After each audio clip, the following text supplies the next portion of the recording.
ஏழு ஸ்வரங்களுக்குள் எத்தனை பாடல்கள் என்ற தலைப்பில் நாம் இன்றைக்கு இப்பொழுது இத்தருணத்தில் இறையை சிந்திக்க இருக்கிறோம். இசையும் இறையும் வேறாக நாம் பார்க்க முடியாது, பிரித்து பார்க்கவே முடியாது. அடியனுக்கு தெரிந்தளவில் இசையோடு தான் இந்திய மக்கள் இறைவனை அடைந்திருக்கிறார்கள்.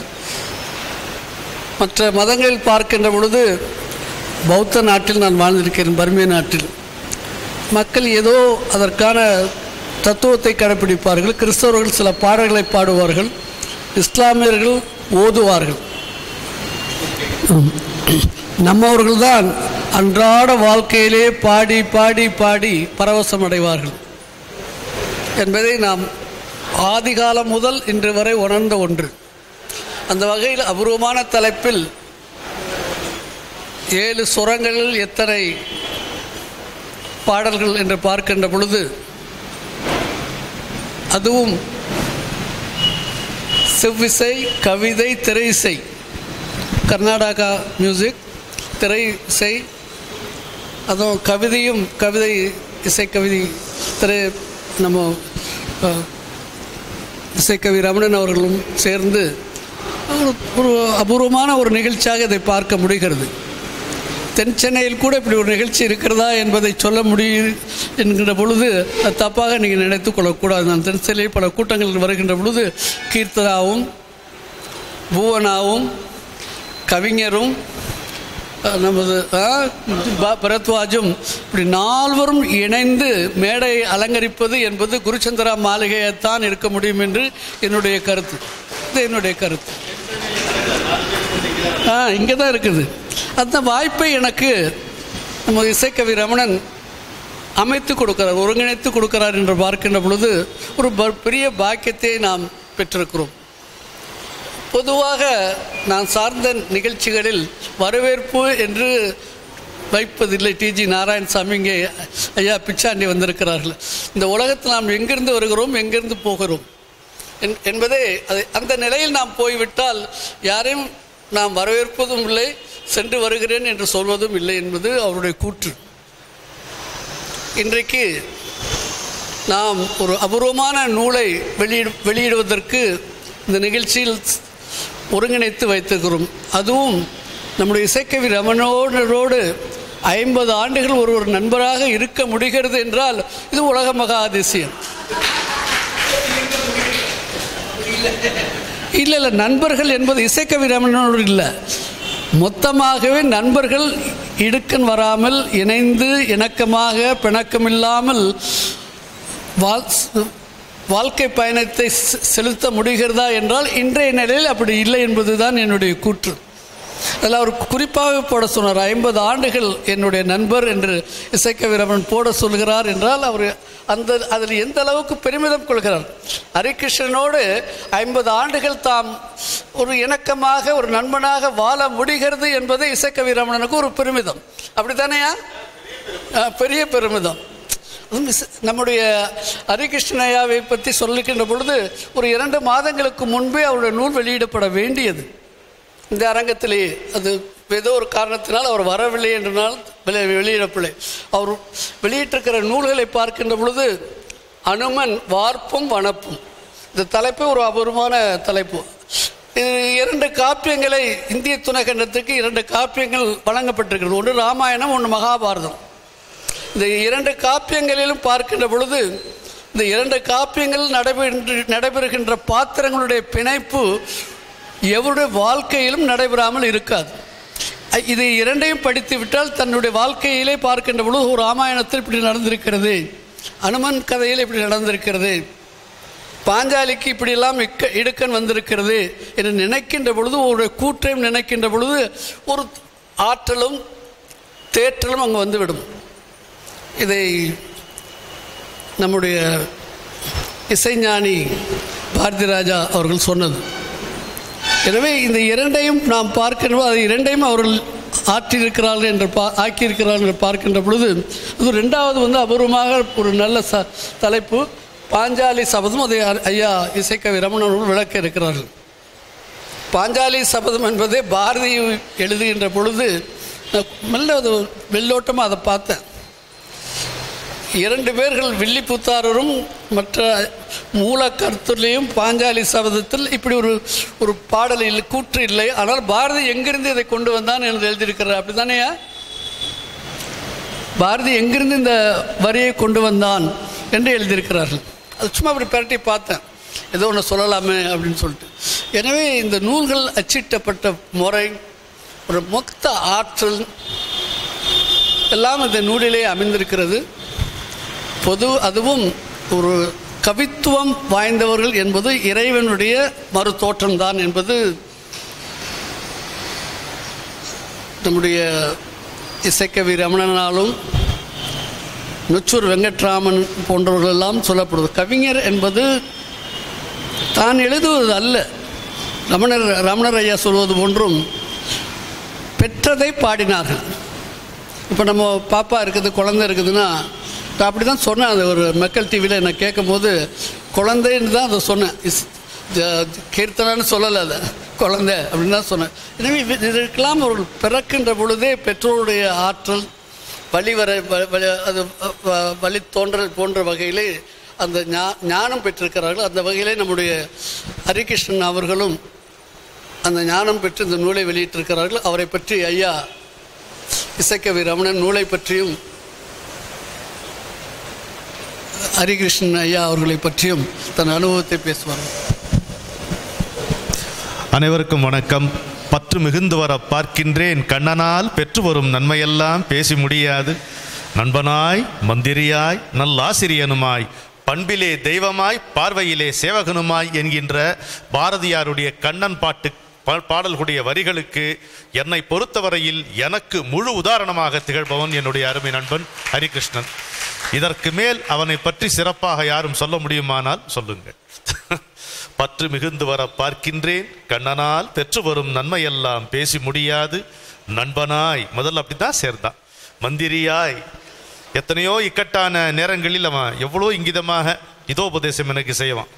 நல்ல ஆசிரியனுமாய் அன்னிலிருந்து இன்னி வரைக்கும் என்னை போன்ற முட்டாளை அவன் சந்தித்ததில்லை, அவனை போன்ற அறிஞனை நான் சந்தித்ததில்லை. இன்றைக்கும் ஏதாவது ஒரு நல்ல விஷயத்தை எப்படியாவது எனக்கு சொல்லிக் கொடுத்து விட முடியும் என்கின்ற நம்பிக்கை அவனுக்கு இருக்கிறது. அப்பேற்பட்ட ஆசிரியன், நல்ல ஆசிரியனுமாய் பண்பிலே தெய்வமாய் இதுவரை 50 ஆண்டு கால என்னுடைய வாழ்க்கையில யார் ஒருவரை பற்றியும் எந்த விதமான அவதூறும் பேசாத ஒரு மனிதன் ஹரிகிருஷ்ணன். எத்தனையோ பேர்கள் அவனை கடந்து சென்றிருக்கிறார்கள். அவனுக்கு இன்று இருக்கின்ற தமிழ் ஆங்கில அறிவில் ஒரு துளி இருப்பவர்கள் கூட எங்கெங்கோ இருக்கிறார்கள், துள்ளி விளையாடி கொண்டிருக்கிறார்கள். இதுவும் அவனை பாதிக்கவில்லை. அவனுண்டு, அவனுடைய முருகன் உண்டு, அவனுடைய தமிழ் உண்டு என்று இருப்பவன். இப்படி இருக்கின்ற ஒருவன் எனக்கு நண்பனாக வாய்த்தது பராசக்தியின் அருள் என்றே நான் எண்ணிக்கொள்ளுகிறேன். எங்கள் குடும்பத்தினரில் ஒருவன் ஹரிகிருஷ்ணன் என்று சொல்வது எங்களுக்கு மகிழ்ச்சி. ஹரிகிருஷ்ணனுடைய குடும்பத்தில் நாங்களும் உண்டு என்று சொல்வது எங்களுக்கு பெருமை. அப்பேற்பட்ட ஹரிகிருஷ்ணனுடைய துணைவி பத்மாவும் வந்திருக்கிறார்கள். அவனுடைய தம்பி, அவன் என்ன குழந்தையாக இருக்கும் பொழுதிலிருந்தே எனக்கு பழக்கம். தம்பியும் அவருடைய மனைவியும் வந்திருக்கிறார்கள். இந்த தருணத்திலே நான் ஹரிகிருஷ்ணனுடைய பெற்றோர்களை மனமாற நிகழ்ச்சியோடு நினைத்து கொள்ளுகிறேன்.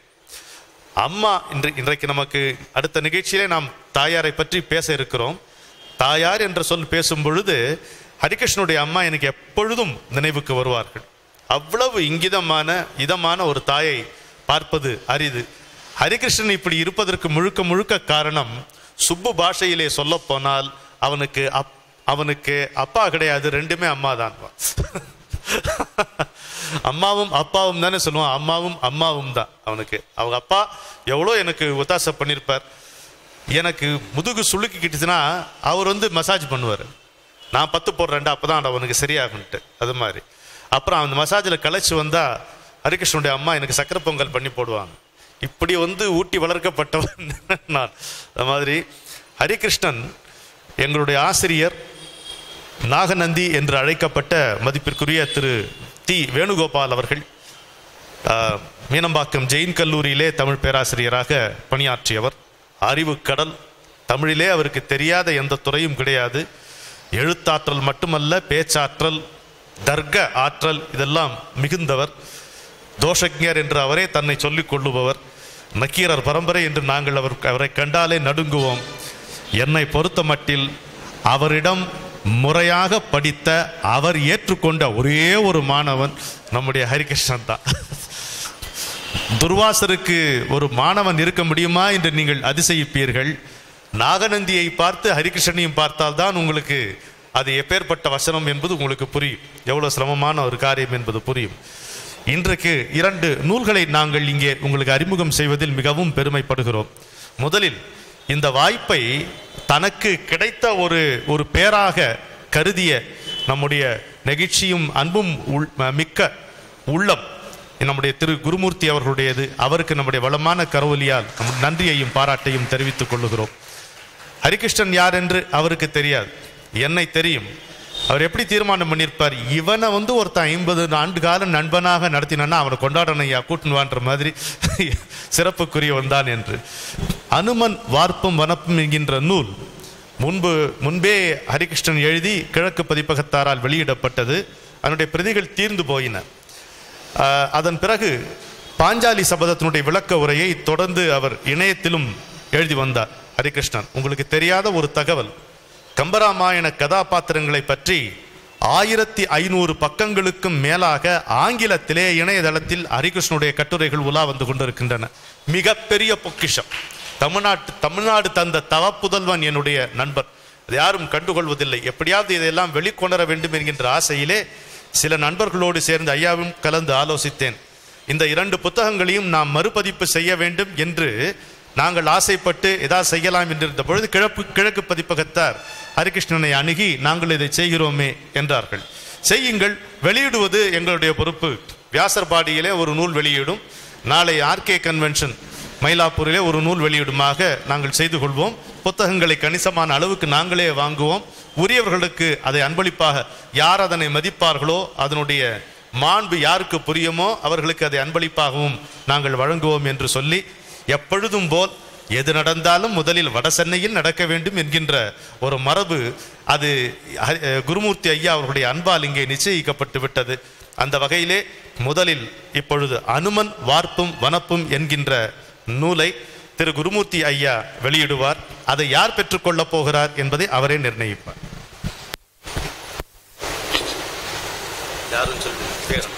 ஐயா பிச்சாண்டி அவர்கள் இந்த நூலை பெற்றுக்கொள்ளும்படி கேட்டுக்கொள்கிறேன்.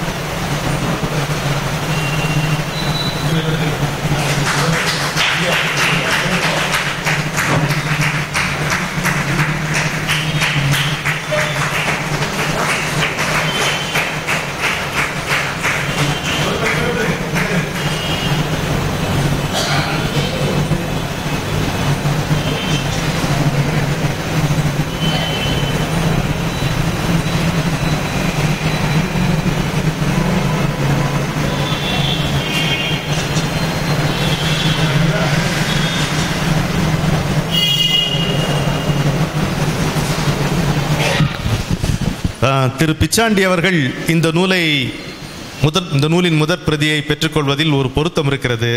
பிச்சாண்டியினுடைய தந்தையார் பெயர் ஹரிகிருஷ்ணன். அது ஒரு அருமையான பொருத்தம். அடுத்த நூல்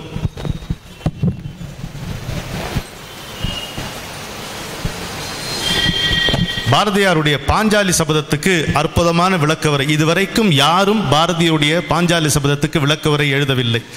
இந்த விளக்கவுரை வியாச பாரதத்திலிருந்து மேற்கோள்கள் காட்டப்படுகின்றன. வில்லிபுத்தூராருடைய பாரதத்திலிருந்து மேற்கோள்கள் உண்டு. கிசாரி மோகன் காங்குலி செய்த ஆங்கில மொழிபெயர்ப்பிலிருந்து மேற்கோள்கள் உண்டு. ஒவ்வொரு சொல்லுக்கும் பொருள் உண்டு. யாப் இலக்கணம் என்ன சொல்கிறது அந்த விளக்கங்கள் உண்டு. நம்முடைய தமிழ் வகுப்பிலே இந்த பாஞ்சாலி சபதம் நாங்கள் நடத்தி முடித்தோம். நீ தான் நடத்தி முடித்தாய். உன்னுடைய குறிப்புகளை வைத்துக் கொண்டுதான் அந்த வகுப்புகள் நடந்தன என்பதையும் சொல்லிக்கொண்டு இந்த நூலை பெறுபவர் யார்? பாஞ்சாலி எடுத்துக்கொண்ட சபதமோ கூந்தலை பஞ்சபாண்டவர் துரியோதனர்கள் அழியும் வரை நான் கூந்தலை கட்ட மாட்டேன் என்று சொன்னது. இங்கே அந்த நூலை பெறுபவர் வியாசர் போன்று தாடியை வளர்த்து கொண்டிருக்கிற ஐயா ஞானி ஞானமுத்து அவர்கள்.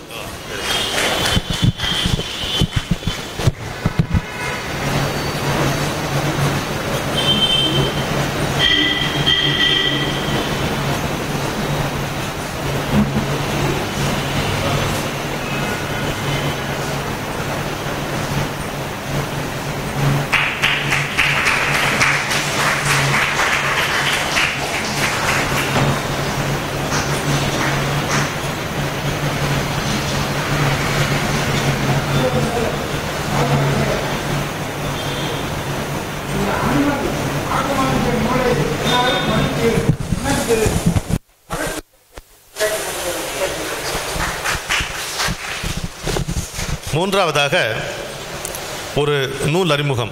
என்னுடைய நண்பர் சுப்பு அவர்கள் தொகுத்து அண்மையிலே வெளிவந்திருக்கின்ற நூல் தமிழர் புத்தகங்கள் என்று ஒரு அறிமுகம். தமிழர் புத்தகங்கள் ஒரு அறிமுகம். பல்வேறு அறிஞர்களுடைய கட்டுரைகள் அடங்கிய ஒரு களஞ்சியம் இது. அண்மையிலே மிகச்சிறப்பானதொரு விழாவிலே வெளியிடப்பட்டது. இந்த 3 நூல்களும் இங்கே உங்களுக்கு விற்பனைக்கும் கிடைக்கும். மிக அரிய பொக்கிஷங்களான இந்த அனுமன் வார்ப்பும் வனப்பும் என்கின்ற நூலும், பாரதியாருடைய பாஞ்சாலி சபத விளக்க உரை நூலும் இங்கே 30% தள்ளுபடியில் இங்கே கிடைக்கும். அதை நீங்கள் வாங்கி பயனுற வேண்டும் என்று கேட்டுக்கொண்டு ஹரிகிருஷ்ணனை ஓரிரு வார்த்தைகள் பேசுமாறு அழைக்கிறேன். அதன் பிறகு நம்முடைய வழக்கமான நிகழ்ச்சி தொடரும். அதுக்கு முன்னால்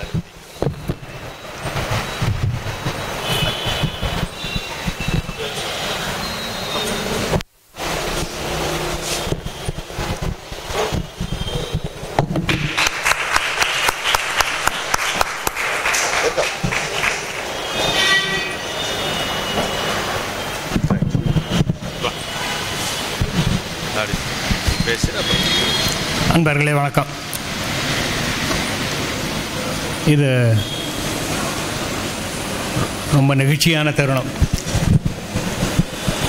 இல்லை, ரமணன் சொன்னதில் எவ்வளோ தூரம் உண்மை இருக்கும் அப்படின்ட்டு என்னால் என்னை ரொம்ப அளவுக்கு அதிகமாக புகழ்ந்திருக்கான். இல்லை ஒரு தற்செயலான பொருத்தம் என்னன்னு சொன்னால், எங்களுடைய நட்பு ஆரம்பித்து இது 50வது வருஷம். அதாவது 1966வது வருஷம் ராமகிருஷ்ணா ஸ்கூலில் நான் போய் சேர்ந்தது. ராமகிருஷ்ணா ஸ்கூலில் அவன் படிச்சுட்டு இருந்தோம். 2 பேரும். நான் ஒரு பக்கத்து செக்ஷன், நான் வந்து டி செக்ஷன், அவன் சி செக்ஷன். நான் டி செக்ஷனில், சி செக்ஷனில் கடைசி பேர் ரமணன் பேர் வெங்கடேஸ்வரன். என்ன டி செக்ஷனில் முதல் பேர் என் பேர். அதனால் பரீட்சையிலெல்லாம் அவனுக்கு அடுத்தது நான் உட்காந்துருப்பேன். எல்லா எக்ஸாம்லேயும் அவனுக்கு அடுத்தது உட்காந்துருப்பேன். அது அப்படி அதில் பக்கத்து கிளாஸில் ஒரு பையன் பாட்டு எழுதுறான் அப்படின்னு சொல்லி அப்போ தான் சொல்லிட்டு இருந்தாங்க. நான் என் கிளாஸில் நான் எழுதிட்டு இருந்தேன்.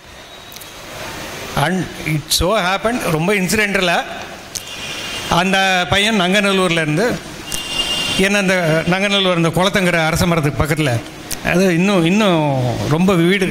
ஐ have a very vivid memory of it. நேராக அங்கே வந்து நின்று நான் அந்த பக்கம் கிராஸ் பண்ணிட்டு இருக்கும்போது நின்று, நீ தான் அந்த ஹரிகிருஷ்ணனா அப்படின்னு சைக்கிளை நிறுத்தி எதிரில் கேட்டான். அந்த moment it's still in my heart. அது என்ன இதுவாச்சுன்னு சொன்னால், இந்த 2015 நவம்பரில் வந்து எஸ்எம்எஸ் பண்ணியிருந்தான். நான் ஜோகேஸ்வரில் இருக்கும்போது உன்னை ரீச் பண்ண முடியல, எனக்கு கூப்பிடு அப்படின்னு சொல்லி ஒரு எஸ்எம்எஸ் பண்ணியிருந்தான். நான் இந்த மாதிரி தியானத்தை உட்காந்துருந்த சமயத்தில் பாஞ்சாலி சபதத்தை போடணும் அப்படின்னு சொல்லி எனக்கு தோணித்து, அது எப்படியானு போட்டாகணும் அப்படின்னு சொல்லி ப்ரொப்போஸ்டு. அப்போ நான் அதில் வந்து கடைசி ஒரு 10-15% நான் எழுதலை, முடிக்காமல் வச்சுருந்தேன். கிட்டத்தட்ட ஒரு 15 வருஷ முயற்சி அது. இணையத்தில் எத்தனையோ இளைஞர்கள்லாம் இது வேணும்னு சொல்லி இது மாதிரி உரை வேணும் அப்படின்னு சொல்லி கேட்டிருந்தோம். அதில் இந்த ஹரன் பிரசன்னா கிழக்கு பதிப்பகத்தில் இதை புத்தகமாக போடுவதற்கு அந்த அந்த பதிப்பகத்தினுடைய விற்பனை அதிகாரியாக இப்போ இருக்கின்ற பிரசன்னாவும் அவன் தான் அது மூல காரணமாக இருந்தவன் இல்லை. அப்படி அவன் அதுக்காக எழுதியிருந்த இது அப்படி தேங்கி இருந்தது ரொம்ப காலமாக. நான் அது இனிமேல் என் காலத்துக்குள்ளது பதிப்பாகவும் நான் நினைக்கவே இல்லை, உண்மையாகவே நினைக்கல. அது ஆனால் I had given up all kinds of hope. இவன் அந்த மாதிரி சொன்ன உடனே சரி இது பண்ணலாம் அப்படின்னு சொல்லி எழுதலாம், கொஞ்சம் இருக்கிறத மிச்சத்தை முடித்து பார்க்கலாம் அப்படின்னு சொல்லி நான் தயார் பண்ணிட்டு இருக்கிற நேரத்தில் மறுநாள் நான் உட்காந்து இருக்கும்போது பிரசன்னா என்கிட்ட சேட்டில் வந்தான். நாங்கள் போட போகிறோம் இந்த வருஷம். இல்லைப்பா இப்போ தான் இந்த மாதிரி சொன்னாங்க, அப்போ அது வேறு யாருன்னு சொல்லி வேறு யாருன்னு கொடுத்துட்டீங்களா அப்படின்னா, இல்லை நான் இன்னும் கொடுக்கல, நீ எடுத்துக்கலாம் அப்படி சொல்லி இட் ஹேப்பன். அதாவது இந்த இதில் எப்படின்னு சொன்னால், உன் கண்களால் நான் கனவு காண்கிறேன், அவ்வளோதான். என்னோட கனவெல்லாம் உன் கண் மூலமாக நான் கண்டு கொண்டிருந்தேன். இப்போ அதை மெய்ப்பித்து கொண்டு இருக்கிறது. அவ்வளோதான் என்னால் அதை பற்றி இதுவாக சொல்ல முடியும். அந்த புத்தகம்னு சொன்னால், பாஞ்சாலி சபதம் புத்தகம்னு சொன்னால் it is a work of passion. என்னுடைய அதில் உட்காந்து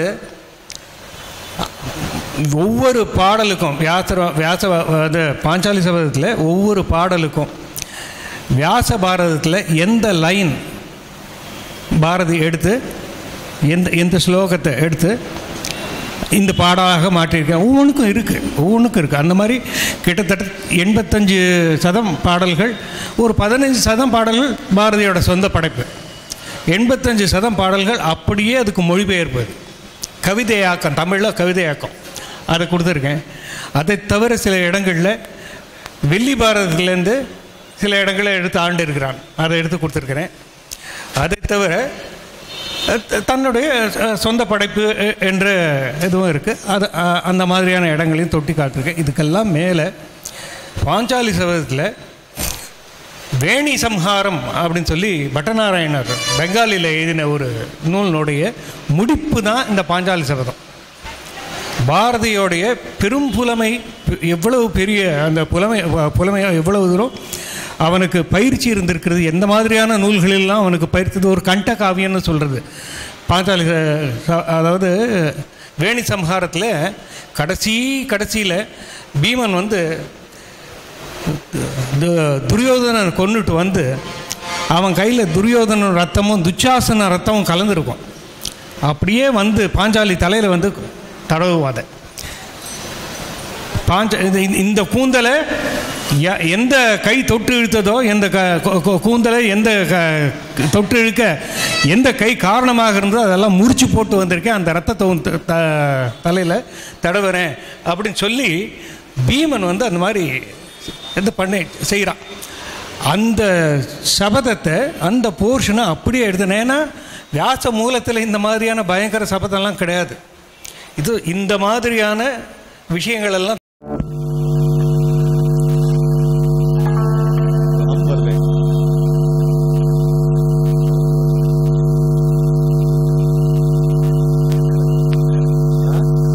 வேதக்கருப்பொருளாக விளங்கிடுவாள். தெள்ளு கலைத்தமிழ் வாணி நினக்கொரு விண்ணப்பம் செய்திடுவேன். எள்ளத்தனை பொழுதும் பயனின்றி இராதென்ற நாவினிலே வெள்ளமெனப் பொழிவாய் சக்திவேல் சக்திவேல் சக்திவேல். கேக்குதா? 7 சுரங்களுக்குள் எத்தனை பாடல்கள் என்கின்ற தொடர் நிகழ்ச்சியின் 2வது நிகழ்வுக்கு உங்களை மனமாற வரவேற்கிறோம். நாங்களும் கைதட்டலாம், நீங்களும் கைதட்டலாம். இந்த நிகழ்ச்சியின் சிறப்பு அம்சமாக என்னுடைய ஒற்ற நண்பன் ஹரிகிருஷ்ணனுடைய 2 நூல்கள் வெளியிடப்பட்டன. நண்பன் சுப்பு தொகுத்திருக்கின்ற ஒரு நூலும் இங்கே அறிமுகம் செய்யப்பட்டது.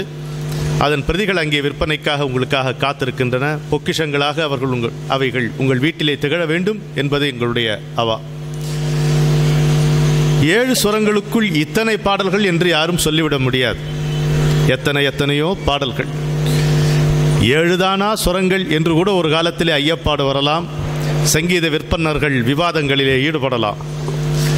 ஆனால் அன்பர் குருமூர்த்தி ஐயா அவர்களுடைய ஆசையை பூர்த்தி செய்யும் வண்ணம் இந்த நிகழ்ச்சி அமைந்திருக்கிறது. அவர் போகிற போக்கில் பேச்சிலே சொன்ன ஒரு வாக்கியம் மிகவும் முக்கியமானது. நாங்கள் நால்வரும் சேர்ந்து ஒரே மேடையில் இருந்து ஒரு நிகழ்ச்சி செய்வது என்பது வட சென்னையில் வியாசர்பாடியில் தான் நடந்து வருகிறது. இன்னும் நடக்கவில்லை. 2 பேர் இருப்போம், அல்லது அந்த 2 பேர் இருப்போம். ஒரு சில சமயம் இந்த 3 பேர் இருப்போம். இன்னொரு சமயம் பரத்வாஜ், நான், பவுனாவும் இருப்போம். ஆனால் நால்வரும் சேர்ந்து ஒரு நிகழ்ச்சியை வழங்குவது என்பது இங்கே தான் வியாசர்பாடியில் தான் நடக்கிறது. வட சென்னையினுடைய ரசனை, தேர்ந்த ரசனை என்பதில் எள்ளளவும் எனக்கு ஐயமில்லை. உங்களுக்கு அந்த ஐயப்பாடு இருக்கக்கூடாது என்பதுதான் என்னுடைய வேண்டுகோள்.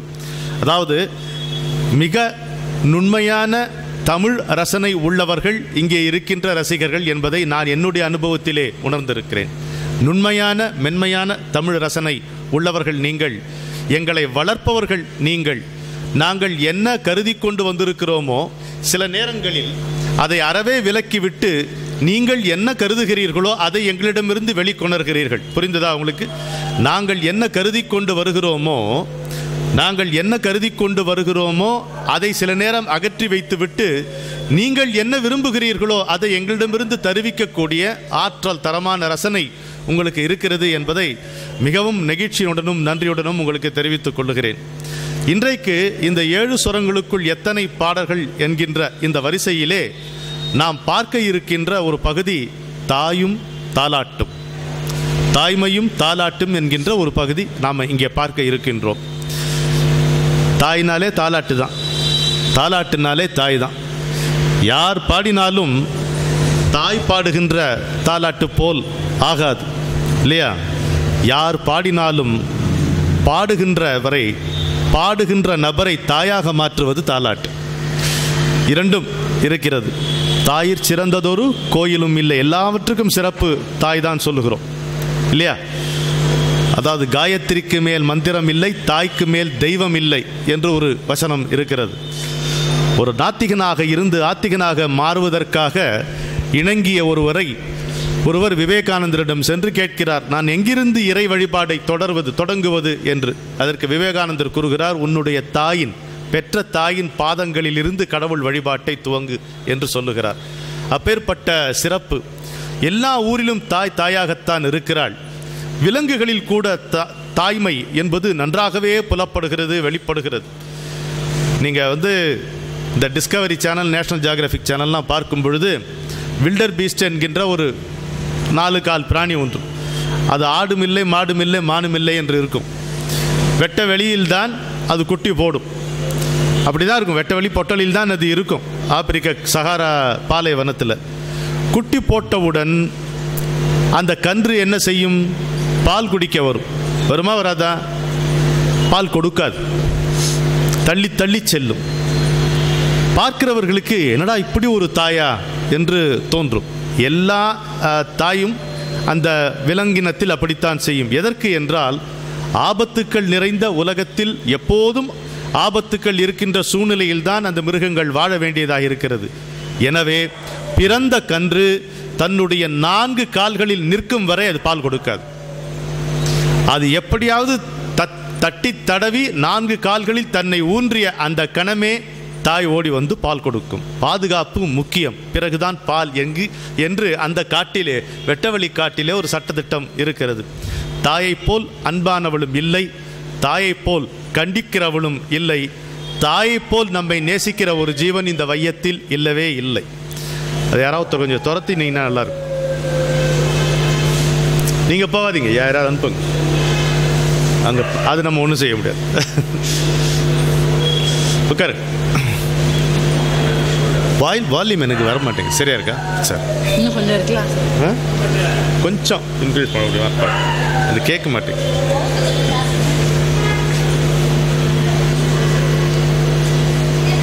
சரியா இருக்கா?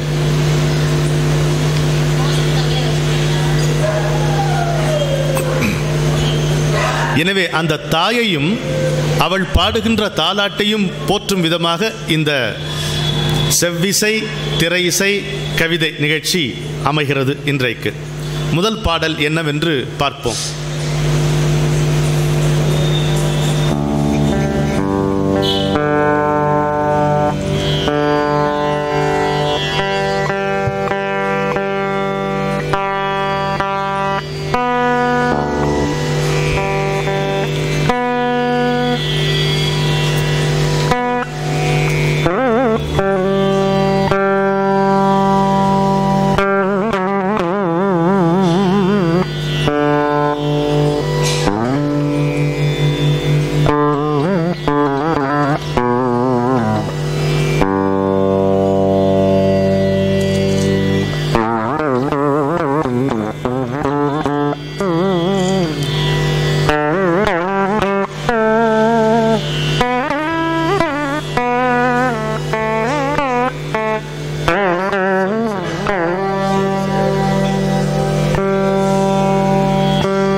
மீனாட்சி என பல பெயருடன் எங்கும் நீயே மீனாட்சி காமாட்சி நீலாயதாட்சி என பல பெயருடன் எங்கும் நிறைந்தவள் எங்கும் நிறைந்தவள்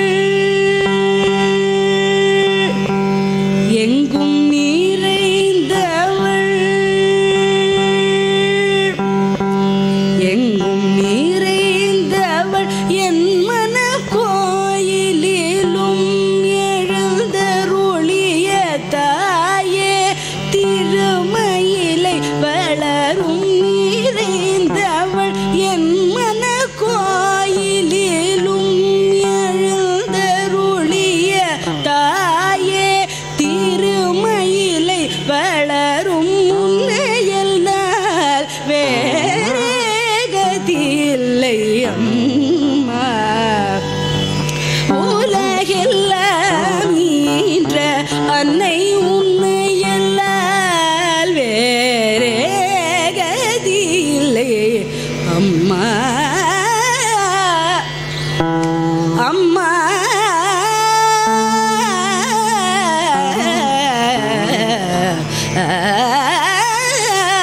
அம்மா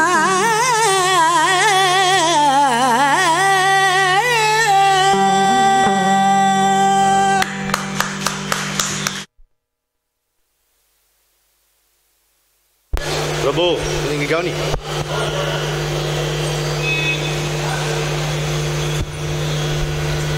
ஆற்றங்கரையின் ஓரத்தில் அமைந்திருக்கும் திருக்கோயிலில் அம்மன் சந்நிதியின் முன்னிலையில் ஒரு பக்தை பாடுவது போல் அமைந்திருக்கிறது இந்த பாடல் அல்லவா? அந்த அனுபவம் நமக்கு வாய்த்திருக்கிறது. அதற்கு பரத்வாஜின் வீணை இசை எப்படி இருக்கிறது என்று சொல்லப்போனால் தேர்ந்த ஒப்பனை மாதிரி இருந்தது. ஒப்பனை என்பது போட்டால் தெரியக்கூடாது, போடாவிட்டால் தான் தெரிய வேண்டும், அப்படி இருக்க வேண்டும். அப்படி ஒத்து இசைவாக இருந்தது பரத்வாஜினுடைய அருமையான அந்த வீணாகானம். உன்னையெல்லாம் வேறு தெய்வம் இனிமேல் என்னால் ஆட முடியாது, இதுதான் இந்த பாட்டினுடைய ஜீவ வரிகள். அப்படி அன்னை பராசக்தியை வணங்குகின்ற இந்த பாடலை தொடர்ந்து இது செவ்விசை, கர்நாடக சங்கீதத்தினுடைய கல்யாணி ராகமா, கல்யாணி ராகம் செவ்விசை. இப்போ திரை இசை இதற்கு என்ன சொல்லுகிறது என்று பார்ப்போமா? திரை இசையிலே இந்த கல்யாணி ராகம் பல இசையமைப்பாளர்கள் பலவிதமாக கையாண்டிருக்கிறார்கள். ஒரு சிறிய துளியை அதிலிருந்தும் பார்ப்போமா?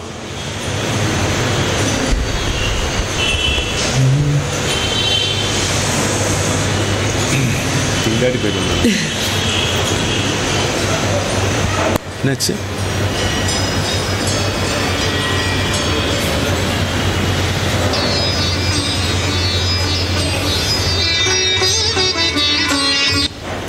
Volume on.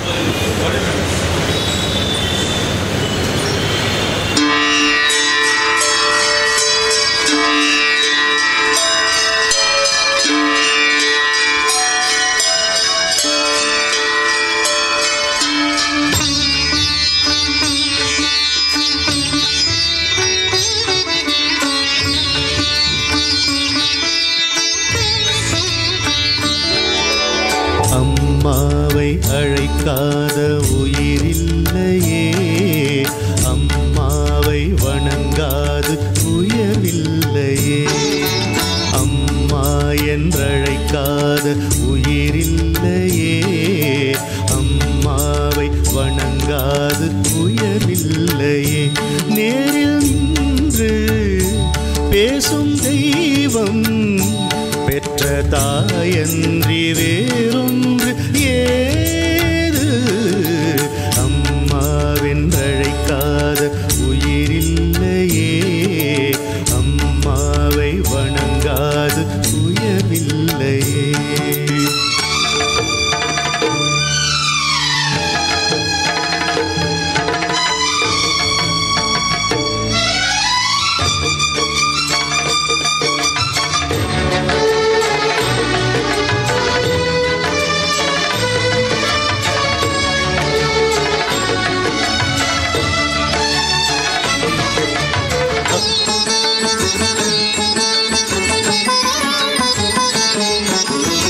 அபிராமி சிவகாமி கருமாரி மகமாயி திருக்கோயில் தெய்வங்கள் நீதானம்மா. அன்னைக்கு அன்றாடம் அபிஷேகம் அலங்காரம் புரிகின்ற சிறு தொண்டர் நான் தானம்மா. சக்தி பீடம் சர்வமோட்சமும் நீ. சக்தி பீடமும் நீ சர்வமோட்சமும் நீ. சக்தி பீடமும் நீ சர்வமோட்சமும் நீ. சக்தி பீடமும் நீ சர்வமோட்சமும் நீ. ஜனனி ஜனனி ஜகம் நீ யகம் நீ. ஜனனி ஜனனி ஜகம் நீ யகம் நீ. ஜகத்தாரணி நீ பரிபூரணி நீ.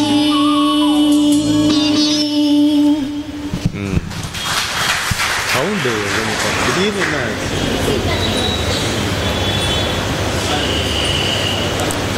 எனக்கு இந்த பாடலை பாடும்பொழுது ஹரிகிருஷ்ணன் எதிரே இருக்கும் பொழுது ஒரு சிறிய ஞாபகம் வருது. இது நிகழ்ச்சியில் இல்லை, இருந்தாலும் உங்கள் கூட இதை பகிர்ந்து கொள்ளலாம் என்று. பழவந்தாங்கல் ரயில் நிலையத்திலிருந்து நினைக்கிறேன், இல்லை பரங்கிமலையிலிருந்து ஞாபகம் இல்லை, வீட்டுக்கு நடந்து வரணும். எங்களுக்கு நடை ரொம்ப பழக்கம், நடையாக நடப்பதே என்னுடைய வாழ்க்கை. அப்படி வரும்பொழுது என் வாழ்க்கையிலே பராசக்தி மீது நான் எழுதிய முதல் பாடல், அதை எழுதின உடனே ஹரிகிருஷ்ணன்ட்ட போய் அதை பாடி காண்பித்த ஞாபகம் இருக்கிறது எனக்கு. இது போதும் அம்மா இது போதும் என்கின்ற அந்த பாடல் கொஞ்சம் சுருத்தி கொடுத்தேன்னா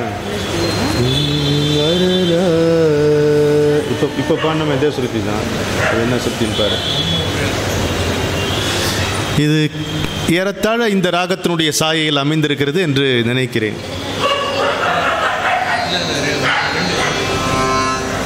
இப்போ பண்ணது எந்த ராகத்தில்? ரெண்டு ரெண்டு ரெண்டு ரெண்டு. இது போதும் அம்மா இது போதும், ஈரேழு ஜென்மத்திற்கு இது போதும், இது போதும். யாரோ ஒருத்தரை நீங்கள் அனுப்பிச்சு அதை கொஞ்சம் கவனிக்க சொல்லலாம். ரொம்ப சிரமமாக இருக்குது, எதுவும் கான்சென்ட்ரேட்டே பண்ண முடியல. நீங்கள் எழுந்து போகாதீங்க, யாரோ ஒருத்தரை அனுப்பிச்சு செய்யுங்க. அது ஒன்றுமே கான்சென்ட்ரேட்டே பண்ண முடியல.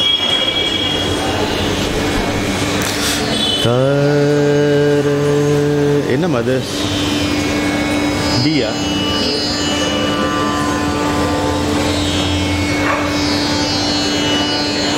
தானே?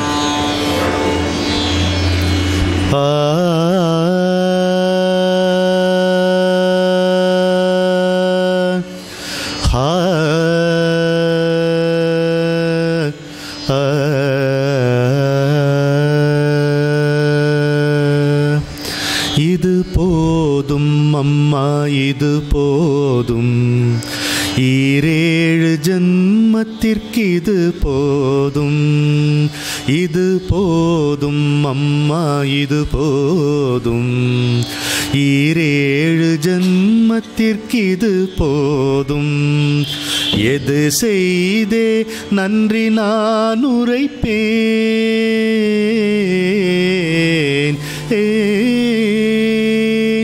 எது செய்தே நன்றி நான் உரைப்பேன் அம்மா, என்றுந்தன் அழகெல்லாம் பாடிடுவேன். இது போதும் அம்மா இது போதும், ஈரேழு ஜென்மத்திற்கு இது போதும்.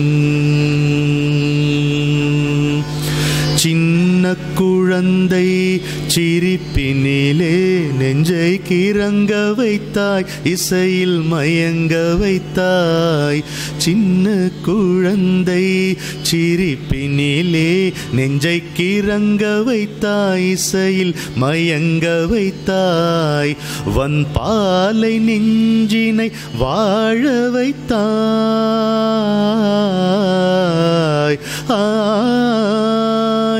வன்பாலை நெஞ்சினை வாழ வைத்தாய், சில வசந்த நதிகளை வளைய வைத்தாய்.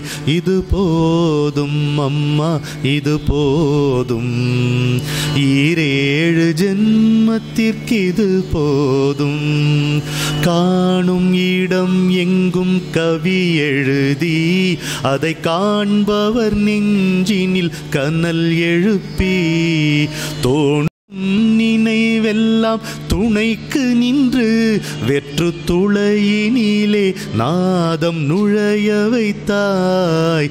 இது போதும் அம்மா, இது போதும், ஈரேழு ஜென்மத்திற்கு இது போதும். தாய்மையை கண்டு கண் பனிக்க வைத்தாய்,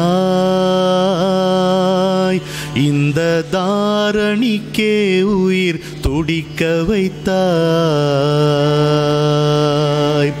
தாய்மையை கண்டு கண் பனிக்க வைத்தாய், இந்த தாரணிக்கே உயிர் துடிக்க வைத்தாய். வாய்மை இலக்கென வானில் வைத்தாய், சோர்வு வருகையிலே தோன்றி வார்த்தை சொன்னாய். இது போதும் அம்மா, இது போதும், ஈரேழு ஜென்மத்திற்கு இது போதும்.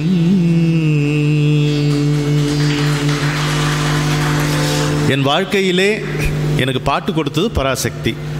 நான் பராசக்தி மீது எழுதிய முதல் பாடல் இது. இதை ஒரு 40 வருடங்களுக்கு பிறகு உங்களோடு பகிர்ந்து கொள்கின்ற புண்ணியம் எனக்கு கிடைத்தது. உங்களுக்கு என்னுடைய மனமார்ந்த நன்றி. அப்புறம்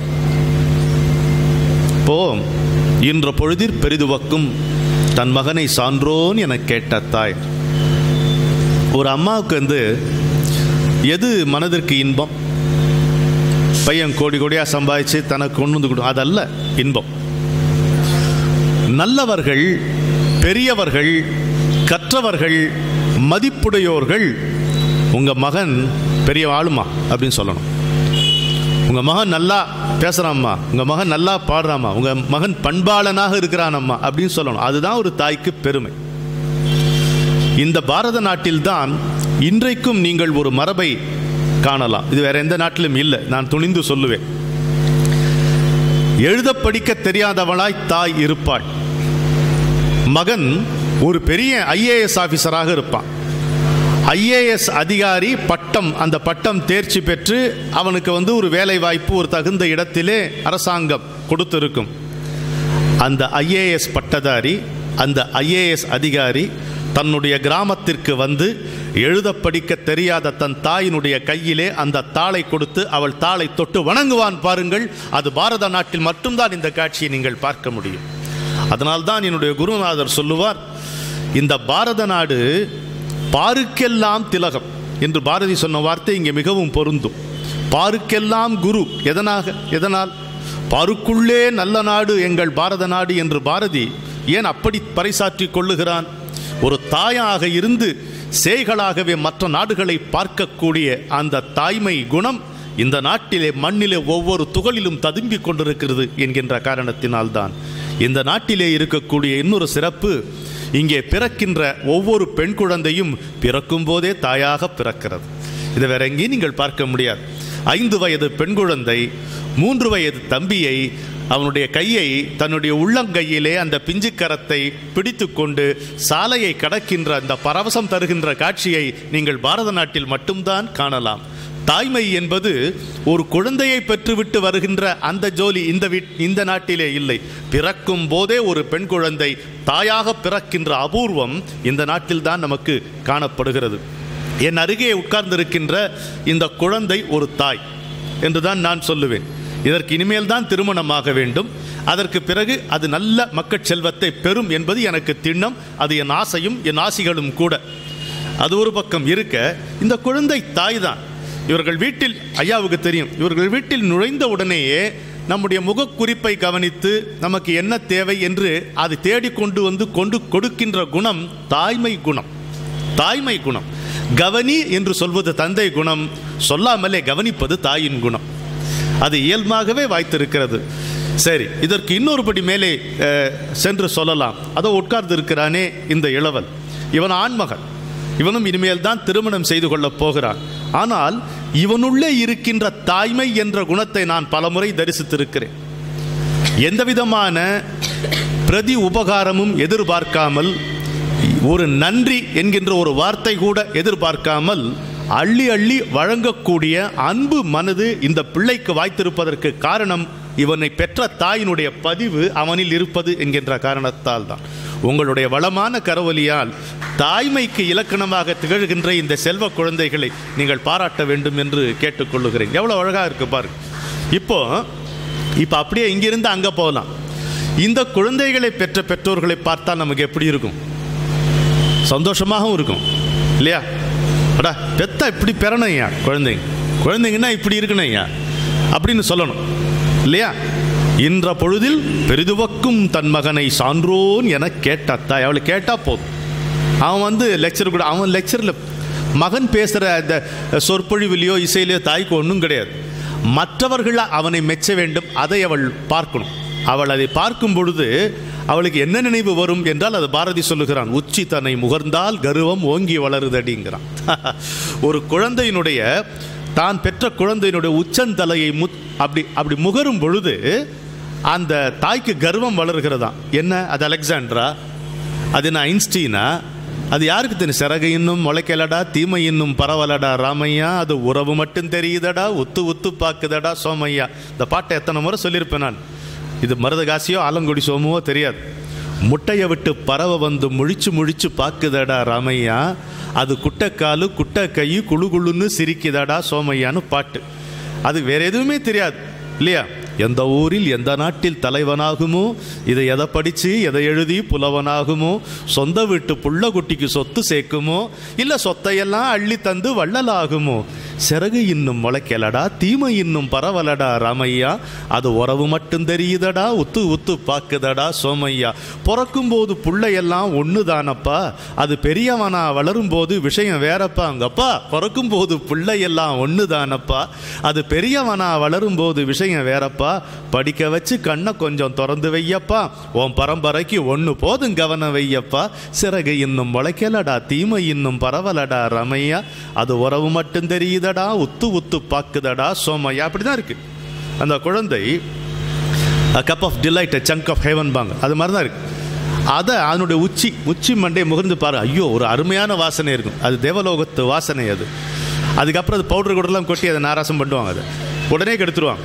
ஒரு நல்லா, அதாவது ஒரு சிற்பி வடித்த சிலை இருக்கு பாருங்க கோவிலில், எவ்வளோ அழகாக இருக்கும் தெரியுமா? நீங்கள் கன்னியாகுமரி படம் பார்க்குறீங்களே, அந்த படத்துக்கு நீங்கள் அங்கே அபிஷேகம் பண்ணும்போது பாருங்கள், கன்னியாகுமரியில் போய் அந்த குமரி அம்மனை பாருங்கள், அப்படியே திடுக்கிட்டு போயிடுவீங்க.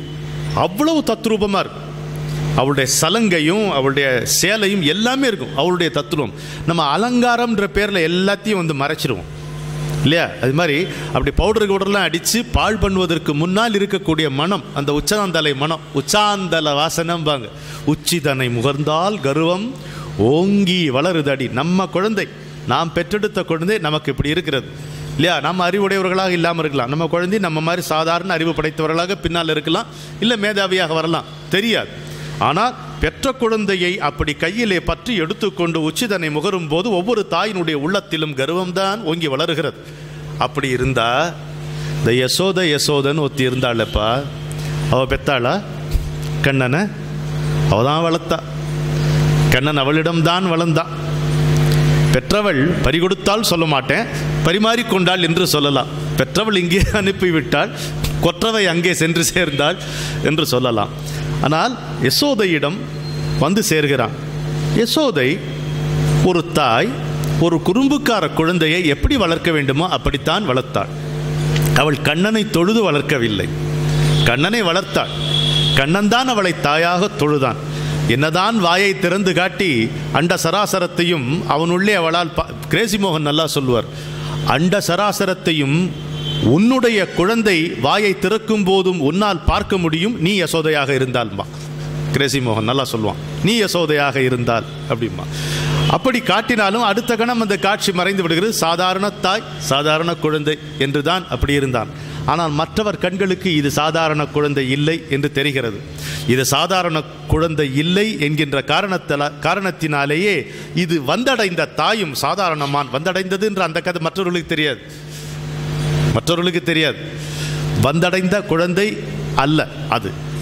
இதை பெற்ற தாயும் சாதாரணமான தாய் அல்லவே என்கின்ற அந்த பிரமிப்பு அவர்களுக்கெல்லாம் இருக்கிறது. அந்த பிரமிப்பை எல்லாம் கலந்து தொனிக்கின்ற ஒரு பாடல்தான் என்ன தவம் செய்தனை யசோதா, எங்கும் நிறைந்த பரபிரம்மம் அம்மா என்று அழைக்க. நாம் எல்லாரும் பராசக்தி அம்மான்னு அழைக்கிறோம், சிவனை கூட அம்மா என்று அழைக்கிறோம், விஷ்ணுவை கூட அம்மா என்று அழைக்கிறோம்.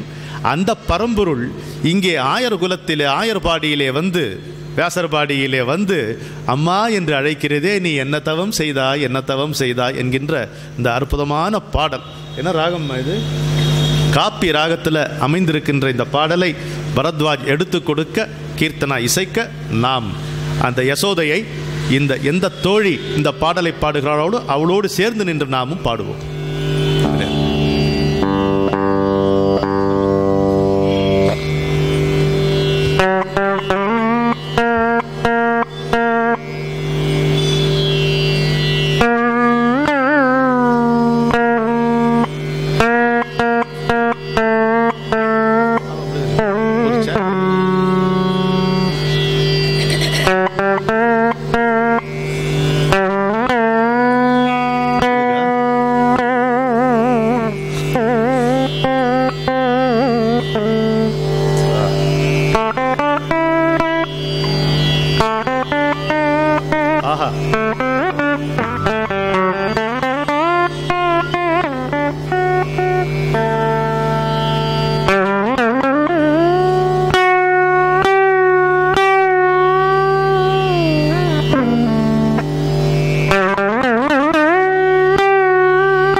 डिग्री कापी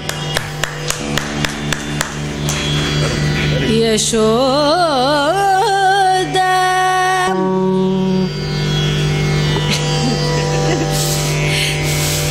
यशोदा यशोदा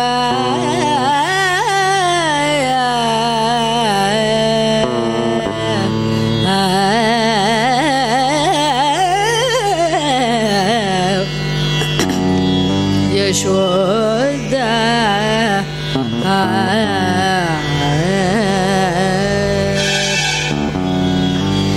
என்ன தவம் செய்தனை யசோதா, என்ன தவம் செய்தனை யசோதா, என்ன தவம் செய்தனை யசோதா, எங்கும் நிறை பரபிரம்மம், எங்கும் நிறை பரபிரம்மம் அம்மா என்றழைக்க என்ன தவம் செய்தனை யசோதா, எங்கும் நிறை பரபிரம்மம் அம்மா என்றழைக்க என்ன தவம் செய்தனை யசோதா, எங்கும் நிறை பரபிரம்மம் அம்மா என்றழைக்க என்ன தவம் செய்தனை யசோதா.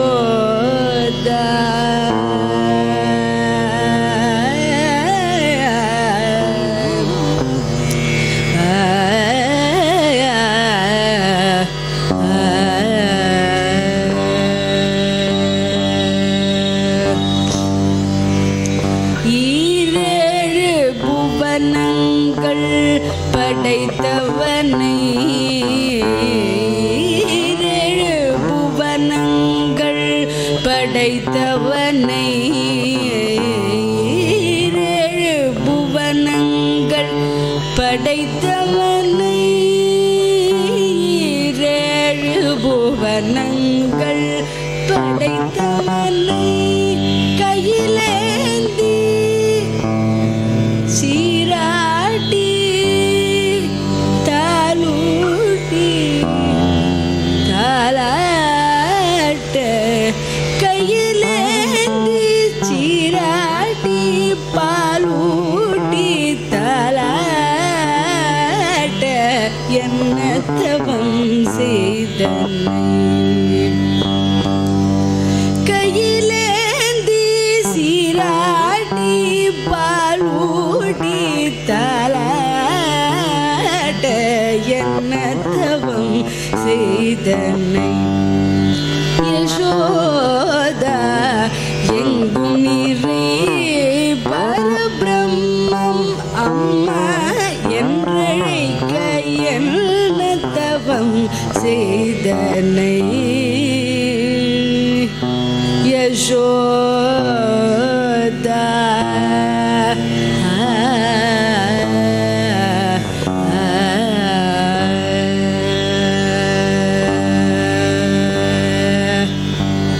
பிரமனும் இந்திரனும் மனதில் பொறாமை கொள்ள பிரமனும் இந்திரனும் மனதில் பொறாமை கொள்ள பிரமனும் இந்திரனும் மனதில் பொறாமை கொள்ள குரலில் கட்டி வாய்ப்புத்தி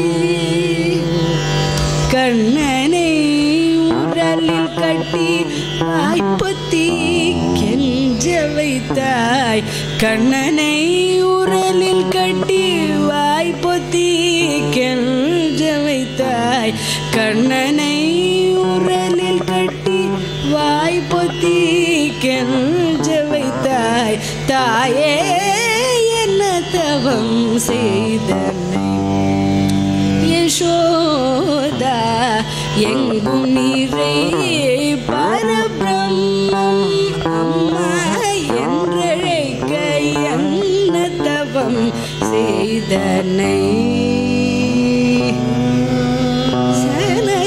சனகாதியர் தவயோகம் தவயோகம்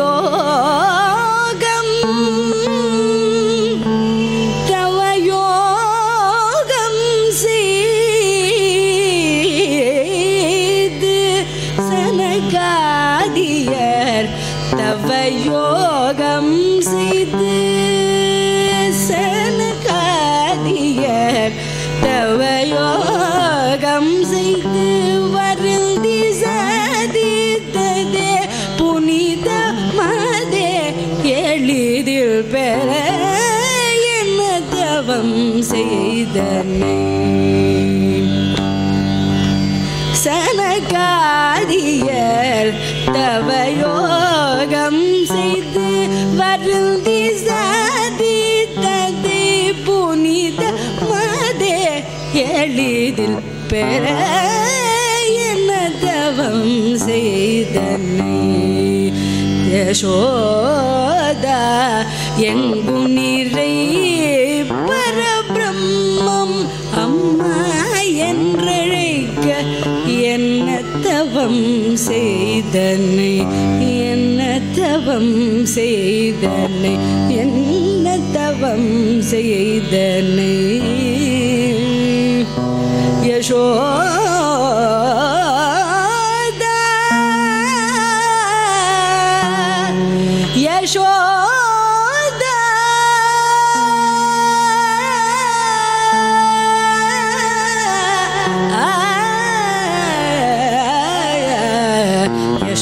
யசோதா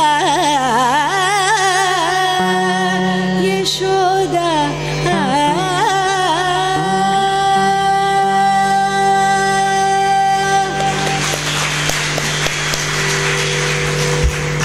ஒரு பழமொழி சொல்லுவாங்கள்ல, டில்லிக்கு ராஜா ஆனாலும் அவ்வளோதான். அதுதான் இந்த பாட்டு. ஓ, பிரம்மனுக்கும் இந்திரனுக்கும் பொறாமை, இவ வந்து அவனை உரலில் கட்டி போட்டு கெஞ்ச வைக்கிறாளேங்கிற புறாம் ஒன்றும் செய்ய முடியலையே அவங்களாலன்ட்டு. நெஞ்சம் என்னும் வானத்தின் நிலவே கண்ணன், நேரில் அவன் உயிர் நண்பன். கும்பிட்டாலோ கொஞ்ச வரும் சிறு குழந்தை, தவறு செய்தால் கொட்டுவதில் குளவி, தோளை கொடுக்கும் தோழன். நெஞ்சமென்னும் வானத்தின் நிலவே கண்ணன், நேரில் அவன் உயிர் நண்பன். கும்பிட்டாலோ கொஞ்ச வரும் சிறு குழந்தை, தவறு செய்தால் கொட்டுவதில் குளவி, தோளை கொடுக்கும் தோழன். விஞ்சிடவே முடியாத விஸ்வரூபன், வீரமிக்க சாரதி, விளங்கா மாயன், வஞ்சகத்தில் கைதேர்ந்த மன்னன், எங்கள் வாழ்வின் ஒளி, யசோதைக்கோ சின்ன பிள்ளை. அவ்வளோதான் விஷயம். யசோதைக்கோ சின்ன பிள்ளை. அவ்வளோ அழகாக அமைந்திருக்கிறது பாருங்க. இப்போ தாயினுடைய சிறப்பை சொல்லும் பொழுது, இன்னைக்கு காலையில் நங்கநல்லூருக்கு ஒரு நிகழ்ச்சிக்கு சென்றிருந்தேன். அங்கே ஆதிசங்கரருடைய மாத்ரு பஞ்சகம், அம்மாவை பற்றி ஆதிசங்கரர் எழுதியது. அதையே நான் குறிப்பாக இங்கே சொல்லுகிறேன் என்று பார்த்தீர்களானால், ஆதிசங்கரர் துறவி, எல்லாருக்கும் தெரியும். அம்மாவுக்கு அவர் வந்து அந்திம காலத்திலே வந்து அம்மா இறந்தவுடன் ஈமக்கிரியைகள் செய்கிறார். அதை அந்த நாளிலேயே வன்மையாக கண்டித்தார்கள். ஒரு சன்னியாசிக்கு இதெல்லாம் இருக்கக்கூடாது, சன்னியாசி வந்து தாயாக இருந்தாலும் சரி யாராக இருந்தாலும் சரி சம்ஸ்காரங்கள் செய்யக்கூடாது என்று அந்த நாளிலேயே கொடி பிடித்து விமர்சித்தார்கள். கதையில் எப்படி வருகிறது என்றால், தாயினுடைய சடலத்தை தோளில் தூக்கி கொண்டு போனார்னு வருகிறது. இவர்கள் வந்து ஒத்துழைக்க மறுத்ததால் தாயினுடைய சடலத்தை தோளில் தூக்கி கொண்டு போய் அங்கே அப்படி வைத்து அக்னி பகவானை கூப்பிட்டு வழி எடுத்துக்கொண்டு போங்கிறான். என் வாழ்க்கையில் சந்நியாச விரதம் பூண்ட காரணத்தால் நான் அக்னி காரியங்கள் வேள்விகள் எதுவும் செய்யவில்லை. நான் செய்கின்ற முதலும் இறுதியுமான வேள்வி என் தாயை உனக்கு சமர்ப்பிக்கிறேன் என்றாராம். என்ன ஒரு அருமையான ஒரு கான்செப்ட் பாருங்க. அதற்கு பிறகுதான் பாரத நாட்டிலே இன்னொரு மரபு பழக்கத்திற்கு வந்தது. சந்நியாசியே ஆனாலும் தாய் என்றால் அவன் வணங்கித்தான் தீர வேண்டும். தந்தைக்கு கூட வணக்கம் கிடையாது, ஆனால் தாய்க்கு வணக்கம் உண்டு என்கின்ற இந்த சம்பிரதாயம் ஆதிசங்கரர், இதை விட ஒரு புரட்சியை நீங்க பார்க்க முடியுமா? துறவை காட்டிலும், நீ துறவுக்கு சொல்லுகின்ற சாத்திரங்களை காட்டிலும் தாய்க்கு செய்ய வேண்டிய தொண்டே முக்கியம் என்பதை ஆதிசங்கரர் நமக்கு காட்டுகிறார். அந்த மாத்ருகா பஞ்சகம், அதிலிருந்து ஒரு பகுதி சொல்லுகிறேன் கேளுங்க. கருத்தரித்த நாள் முதலாய் உள்ளிருந்து கணந்தோறும் காத்து அருள் சுரந்து சுரந்து உருவெடுக்கும் என் உயிரால் ருசி இழந்து, அம்மாவுக்கு மசக்கெசக்கெல்லாம் வருது. உருவெடுக்கும் என் உயிரால் ருசி இழந்து உணவு குன்றி மசக்கை எழ மெலிந்து மெலிந்து வருத்துகிற கவலை எழும் வேளைதனில் வளர்கின்ற பிள்ளை சுமை சுமந்து சுமந்து பெருத்த வலி சூழ்ந்துற்ற காலைதனில் பிரசவத்தின் சூழ்வலிக்கு இறங்கி இறங்கி திருத்தமொடு பூமிதனில் தவழவிட்டு உன் சிம்மாசன மடியேற்றி மகிழ்ந்து மகிழ்ந்து பொருத்தனை மலமுத்திரங்கழித்த காலை புன்னகையே பூத்து முகம் மலர்ந்து மலர்ந்து கருத்தொடு நலங்கோடி தந்தனை அம்மா கடன் சுமை என்னிடத்தே மிகுந்து மிகுந்து உறுத்துகின்ற பான்மை தீர பதில் எதுவோ ஒன்றினுக்கு ஒன்றேனும் உவந்து உவந்து பொருத்தமொடு தீர்த்திட முடிந்திடுமோ உன் பொற்பாத மலரடிகள் நினைந்து நினைந்து உருக்கமொடு திருவடிகள் தொழுவதல்லால் ஒன்றறியே நன்னையே பணிந்து பணிந்து வணங்குகிறேன் உண்டனையே என்று ஆதிசங்கரர், துறவு பூண்ட ஆதிசங்கரர் தன்னுடைய தாயை பற்றி இப்படி எழுதியிருக்கிறார் என்றால், இன்னும் தாயின் சிறப்பை நாம் எப்படி சிறப்பித்து சொல்ல முடியும் இதற்கு மேலே என்று சொல்லுங்கள். அருமையாக அமைந்திருக்கிறது. அடுத்து நாம் பார்க்க போவது தாலாட்டு. ஒரு தாலாட்டு பார்ப்போம். குலசேகர ஆழ்வார்கள் எல்லாரும் ராமனை, எல்லாரும் திருமாலை பாராட்டுகிறார்கள். இவர் ராமனுக்கு ஒரு தாலாட்டு எழுதியிருக்கிறார். குலசேகர ஆழ்வார், குலசேகர அரசராக இருந்தவர், குலசேகர பெருமான் என்று தான் சொல்லணும். அவர் ராமனுக்கு எழுதியிருக்கிறார். மண்ணு புகழ் கோசலையின் மணிவயிறு வாய்த்தவனேங்கிறார். மண்ணு அப்படின்னா, மண் அப்படின்றால் பெருகி கொண்டே செல்வது என்று பொருத்தம், ஓங்குவது, வளருவது. மண்ணும் இமயமலை எங்கள் மலையே. அதனால்தான் ஹரிகிருஷ்ணனே ஒரு முறை என்கிட்ட சொன்ன ஞாபகம், மன்னவா அப்படின்னு கூப்பிட்டா பொருத்தமாக இருக்கும், மன்னான் தான் அவ்வளோ பொருத்தம் இல்லை. மன்னானா விளங்காதவனே அர்த்தமாயிடும். நம்ம சினிமாவில் தான் அந்த மன்னா அப்படி வந்துடுது. அப்போ தேரா மன்னா செப்பூதுடையேன்னு சொன்னாலே கண்டைக்குன்னா விளங்காம தானே போனா. அப்படிதானே ஆச்சு. அதனால் மன்னுதல் என்றால் பெருகுதல், ஓங்குதல், உயர்ச்சி அடைதல். அப்படி மண்ணு புகழ் யாருக்கு? கோசலைக்கு. ஏன்? அவளுக்கு அவளுடைய மணி வயிற்றில் இவன் வாய்த்ததால், மணி வயிறு வாய்த்தவனே. அப்படி அற்புதமான அந்த குலசேகர பெருமாள் அருளி செய்த மண்ணு புகழ் கோசலை என்கின்ற தாலாட்டை அப்படி இசைத்து, இப்படி இசைந்து, அப்புறம் அந்த சைடு என்ன ஆகுறதுன்னு பார்ப்போம். என்ன ராகம் சொல்லு? அப்பா இப்பவே எச்சரிக்கையாக சொல்லிட்டு, இது நீலாம்பரி ராகம், தூங்கிடாதீங்க.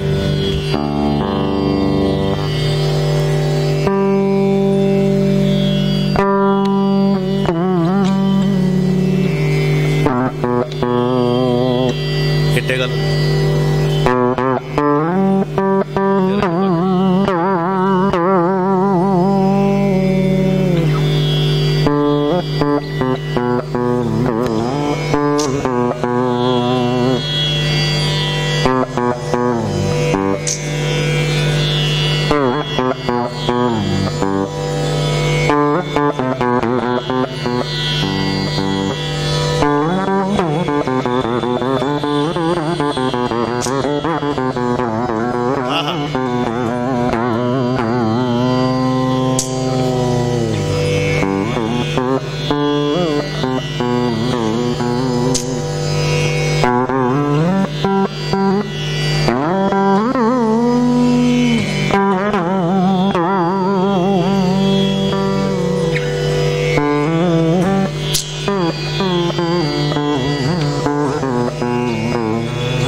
செம்பொன் சேர் கண்ணி நன்மாமதில் புடைசூழ் கனபுரத்தன் கருமணியே கண்ணி நன்மாமதில் புடைசூழ் கனபுரத்தன் கருமணியே கண்ணி நன்மாமதில் புடைசூழ் கனபுரத்தன் கருமணியே என்னுடைய இன்னமுதே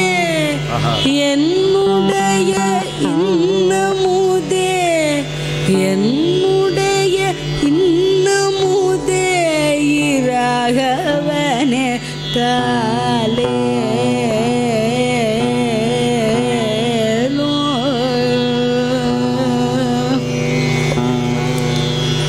என்னுடைய இன்னமுதே இராகவனே இராகவனே இராகவனே தாலே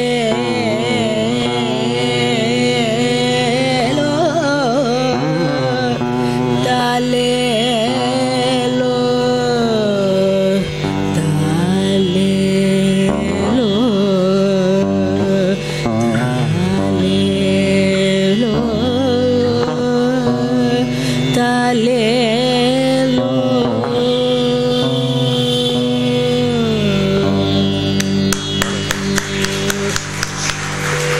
ஒரு குழந்தைய இதை விட நீங்க போற்றி கொஞ்சம் என்னுடைய இன்னமுதே எப்போ எத்தனை நூற்றாண்டுகளுக்கு முன்னால் எழுதப்பட்ட பாடல் இன்றைக்கு நாம் பேசுகின்ற நமக்கு புரிகின்ற ஒரு மொழியில் அமைந்திருக்கிறது. என்னுடைய இன்னமுதே சொல்லி சொல்லி பாரு இல்லையா? என்னுடைய இன்னமுதே ராகவனே தாலேலோ, அவ்வளோ அழகாக இருக்கிறது பாருங்க இந்த பாட்டு. இது நீலாம்பரி ராகத்தில் அமைந்திருக்கிறது. தாலாட்டு என்பது நம்முடைய மரபுகளில் சாலச் சிறந்த ஒரு மரபு. எங்கள் ஊரில் ஒரு வசனம் உண்டு, மதுரை பக்கத்தில் ஒரு வசனம் உண்டு. இவன் ஏன்டா இப்படி தறிகட்டு அலையிறான் அப்படின்னு கேட்பாங்க. அவன் நல்லா தாலாட்டு கேட்டதில்லடாம்பாங்க. அவங்க அம்மா தாலாட்டு பாடி வளர்த்துருந்தாங்கன்னா இப்படி இருப்பானாம்பாங்க. எப்படி அழகாக இருக்குது பாருங்க. இவன் ஏன்டா இப்படி தருதலையாக இருக்கான் அப்படின்னு கேட்டால் அவங்க அம்மா தாலாட்டு பாடி வளர்த்துருந்தாங்கன்னா நல்லா இருந்திருப்பான் என்று சொல்வார்கள். அப்படி தாலாட்டுக்கு அப்படி ஒரு மகிமை இருக்கிறது. செவ்விசையிலிருந்து திரை இசையிலும் இந்த பலவிதமான அற்புதமான தாலாட்டுகள் இருக்கின்றன. அதிலே கண்ணதாசன், நான் இந்த வார்த்தையை சொல்வது மிகையல்ல, கண்ணதாசன் அருளி செய்திருக்கின்ற ஒரு தாலாட்டை இப்பொழுது கேட்போம். பாட்டு ரொம்ப நேரமா நின்றுட்டே இருக்கப்பா.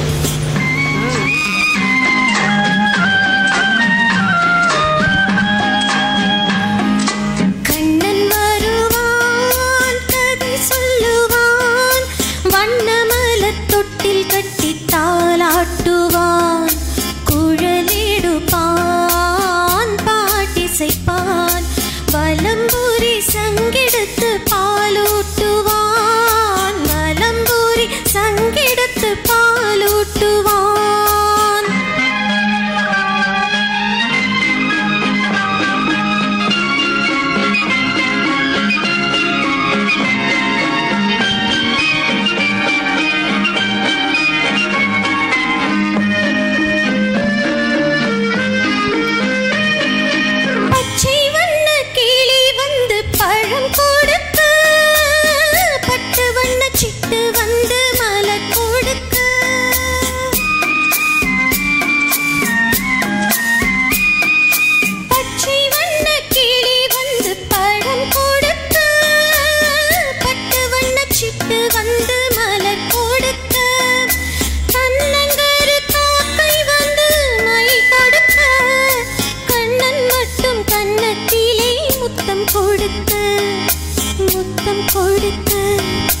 முத்தம் கொடுத்து தத்தி தத்தி நடக்கையில் மயில் போலே, திக்கி திக்கி பேசுகையில் குயில் போலே, கொஞ்சி கொஞ்சி எடுக்கையில் கொடி போலே, அஞ்சி அஞ்சி விடுவான் மடி மேலே. ஆரிரோ ஆரிராரிராரிராரிராரிரோ, ஆராரோ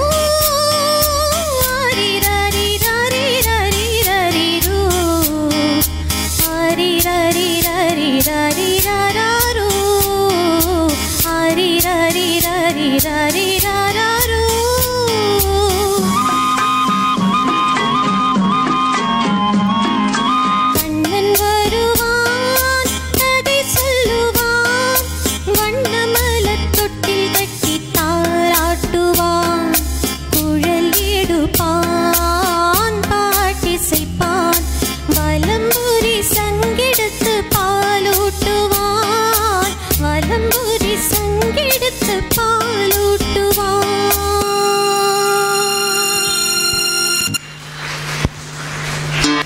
உனக்கென்றும் எனக்கென்றும் உறவு வைத்தான், இருவரின் கணக்கினில் வரவு வைத்தான், ஒருவரின் குரலுக்கு மயங்க வைத்தான், உண்மையை அதிலே உறங்க வைத்தான், உறங்க வைத்தான், உறங்க வைத்தான்.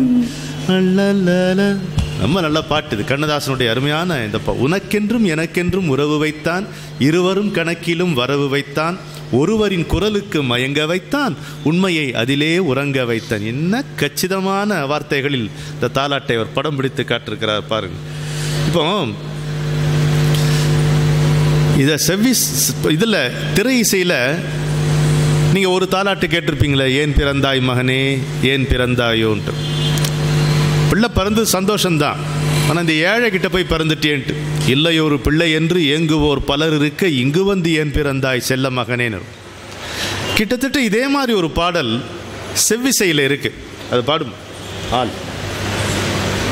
ஆலை கரும்பு. இந்த பாட்டு பாடுங்க, அருமையான சுபபந்தோராளி ராகத்தில் அது அமைந்திருக்கு.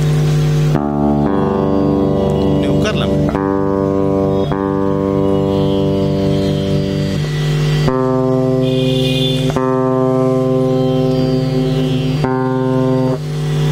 பொறுமை.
திருவினை இல்லா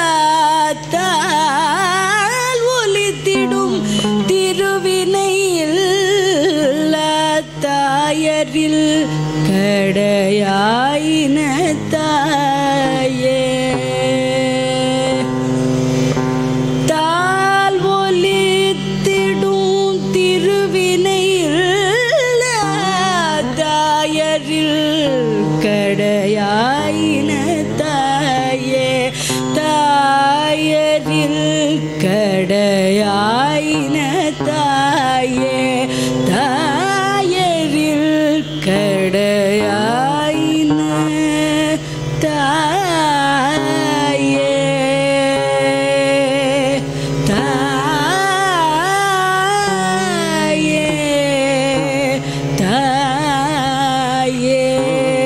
தாயே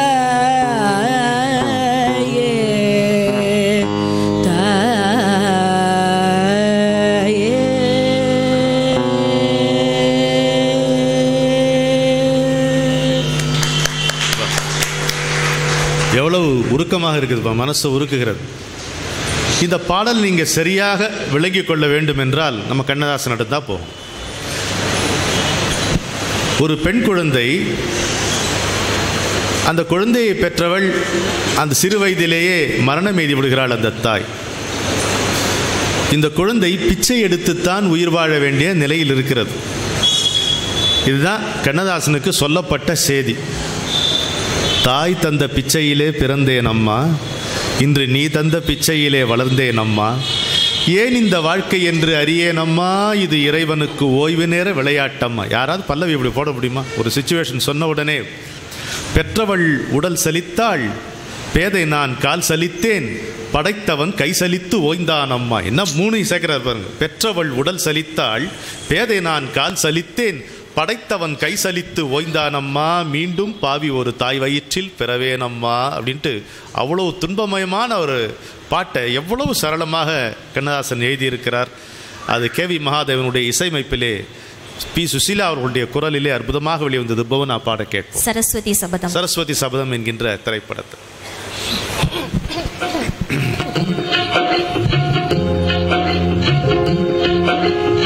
முதல்ல இந்த பிளே வால்யூம்.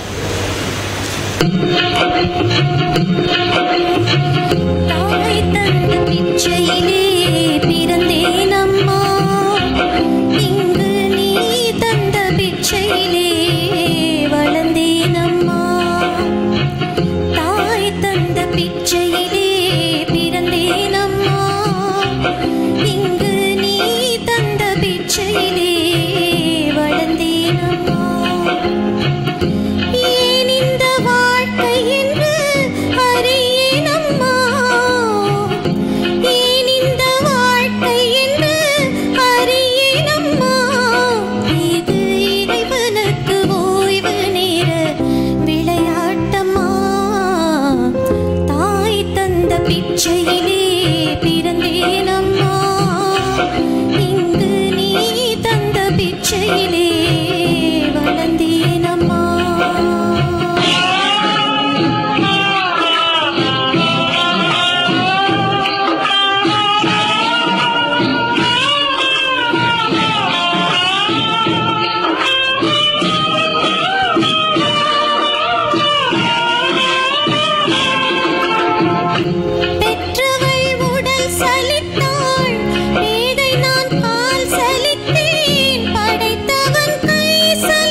பிச்சையிலே பிறந்தேன் அம்மா, இங்கு நீ தந்த பிச்சையிலே வளர்ந்தேன் அம்மா.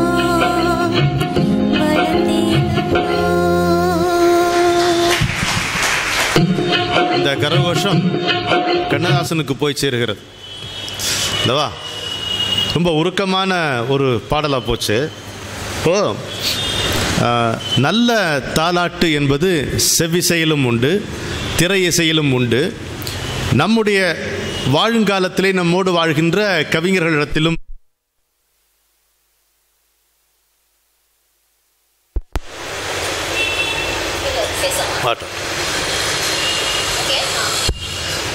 உதாரணம் உதாரணத்திற்கு என்னுடைய அருமை நண்பர் வாவேசு அவர்கள் முருகனுக்கு ஒரு தாலாட்டு எழுதியிருந்து எனக்கு இப்பொழுது நினைவுக்கு வருகிறது.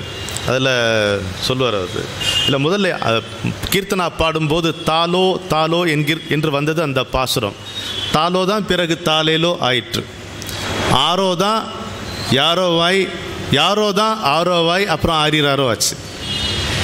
அது வாவேசுடைய இந்த பாட்டிலையும் வரும். என்ன அழகான சொற்கள் பாருங்கள். இது என்ன பாட்டு இது? ஆரிராரிராரோ ஆரிராரிராரிராரோ ஆரிராரிராரிராரோ. கார்த்திகை திங்களிலே சரவண பொய்கையிலே பார்த்துன்னை அரவணைத்தோம் பால்வடியும் மாறுமுகா, பால்வடியும் மாறுமுகா. இது வரைக்கும் எழுதிடலாம் எல்லாரும். 10 வீரல் போதவில்லை 12 கண்மை எழுத, 10 வீரல் போதவில்லை 12 கண்மை எழுத, முத்திரை பொன் போதவில்லை புன்னகைக்கு மொய் எழுத, புன்னகைக்கு மொய் எழுத. ஆரிராரிராரோ ஆரிராரிராரிராரோ ஆரிராரிராரிராரோ. வாவேசுவை பாராட்டுவோம். எனக்கு இரட்டை குழந்தைகள். அந்த குழந்தைகள் பிறந்த பொழுது நான் ஒரு கவிஞன், பராசக்தியினுடைய செல்ல மகன். நான் எப்படி என்னுடைய குழந்தைகளை வரவேற்பேன்? ஒரு பாட்டால் தான், தாலாட்டு பாடித்தான் வரவேற்பேன். பாடவா? 4 வரி. தென்றல் உன்னை தொட்டு தொட்டு தேகம் குளிர்ந்தது, கண்ணில் பிள்ளை மின்னல் வந்து தாளம் போட்டது. தென்றல் உன்னை தொட்டு தொட்டு தேகம் குளிர்ந்தது, கண்ணில் பிள்ளை மின்னல் வந்து தாளம் போட்டது. ஆரிராரிரோ கண்ணாரிராரிரோ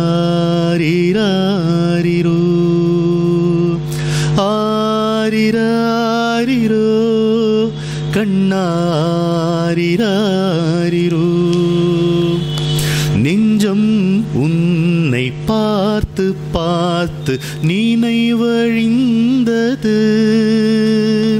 திறந்த கண்கள் திணற திணற கனவு மலர்ந்தது. நெஞ்சம் உன்னை பார்த்து பார்த்து நினைவழிந்தது, திறந்த கண்கள் திணற திணற கனவு மலர்ந்தது.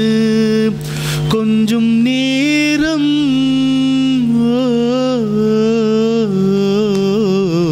கொஞ்சம் நேரம் நெஞ்சும் பாரம் போதும் போதும் பூவே உறங்கு. தென்றல் உன்னை தொட்டு தொட்டு தேகம் குளிர்ந்தது,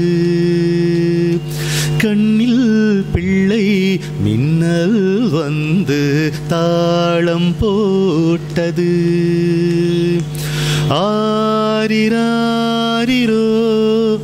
கண்ணாரிராரிரோ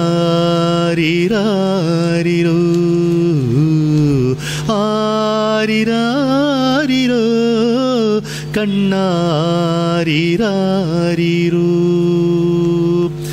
நினைக்கும் போதும் நீல வண்ணம் விழியில் நிறைந்தது,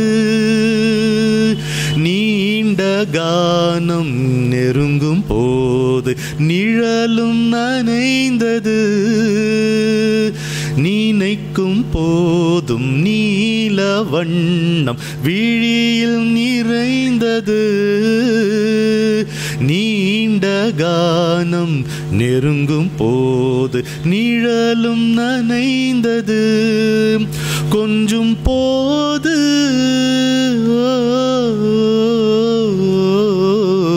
கொஞ்சும் போது நெஞ்சம் ஏது போதும் போதும் பூவே உறங்கு தென்றல் உன்னை தொட்டு தொட்டு தேகம் குளிர்ந்தது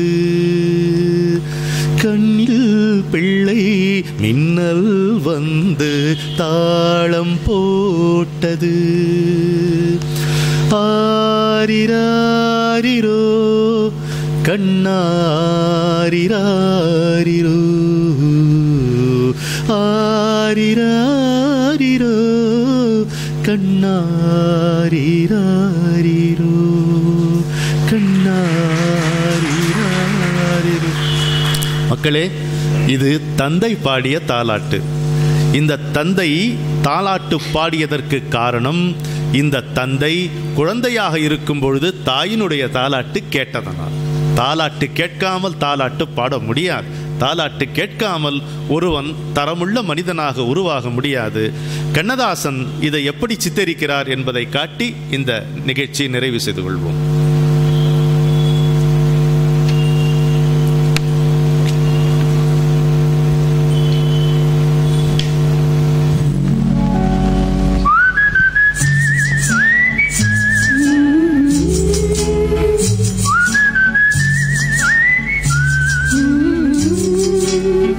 நீரோடும் வைகையிலே நின்றாடும் மீனே, நெய்யோரும் தானகத்தில் கை காட்டும் மானே, தாலாட்டும் வானகத்தில் பாலூட்டும் வெண்ணிலவே, தெம்மாங்கு பூந்தமிழே தென்னாடன் குலமகளே,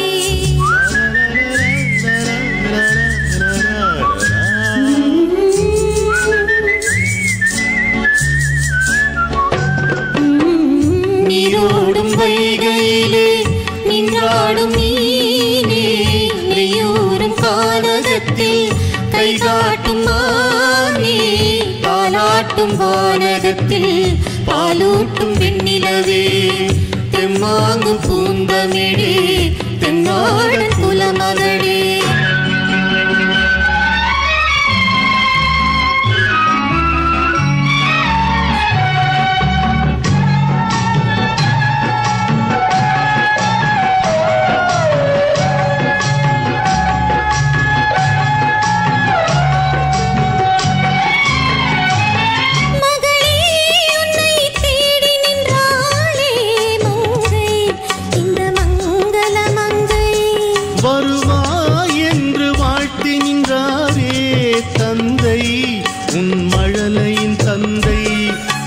காதல் என்னும் கவிதை சொன்னேன் கட்டிலின் மேலே, அந்த கருணைக்கு நான் பரிசு தந்தேன் தொட்டிலின் மேலே, நான் காதல் என்னும் கவிதை சொன்னேன் கட்டிலின் மேலே, அந்த கருணைக்கு நான் பரிசு தந்தேன் தொட்டிலின் மேலே. வரிரோ வரிரோ வரிரோ அரரோ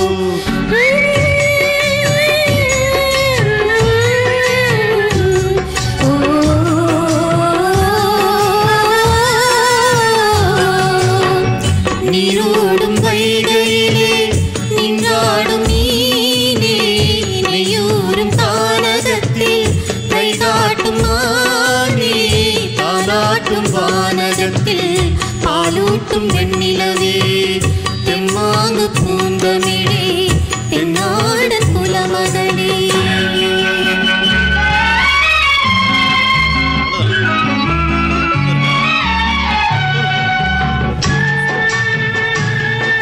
அருமையான இந்த கண்ணதாசன் பாடல் நமக்கு நாம் எதை இங்கு நினைவில் கொள்ள வேண்டும், இன்று இந்த அரங்கத்தை விட்டு செல்லும் பொழுது என்ன செய்தியை எடுத்து செல்ல வேண்டும் என்பதை நாம் நினைவில் கொள்வோம். 2 நிமிடங்களில் இதை நிறைவு செய்வோம். ஒன்று, யாரும் தாயினுடைய கடனை தீர்க்க முடியாது. நீங்கள் ஒரு தாய்க்கு நீங்கள் உங்களை பெற்ற தாய்க்கு செல்வத்தை கொடுத்து ஒரு வீட்டிலே அவளை வைத்து நீங்கள் பார்த்து கொள்வதால் அவளுடைய கடன் தீர்ந்து விடாது. நீங்கள் சான்றோன் என்று மற்றவர்கள் உரைக்க அந்த தாய் கேட்டு மகிழ்ந்தாலும் அந்த கடன் தீராது. இந்த உலகில் நாம் பிறப்பெடுத்த இந்த உலகில் எந்த கடனையும் நாம் தீர்த்து விடலாம். தாய் பெற்ற கடனை ஒருபோதும் தீர்க்க முடியாது என்பதை நினைவில் கொள்ள வேண்டும். ஏனென்றால் தேகம் கொடுத்தவள் தாய். தேகம் இல்லை என்றால் இங்கே யோகம் இல்லை, இல்லையா? தேகம் இல்லை என்றால் இங்கே யோகம் இல்லை, போகமும் இல்லை, ஞானமும் இல்லை, பக்தியும் இல்லை. இதை தெளிவாக மனதில் கொள்ள வேண்டும். இன்னொன்று, ஒவ்வொரு ஜீவனிலும் பிறக்கும் பொழுதே அன்பு என்கின்ற இறைவனுடைய கருணை ததும்பித்தான் அந்த ஜீவன் பிறக்கிறது. அந்த அன்பு என்பது பரிமளிக்க வேண்டும் என்றால் அது உணவாலோ உடையாலோ வசதியாலோ அன்று தாலாட்டு பாடுவதன் மூலமே அது பரிமளிக்கும்.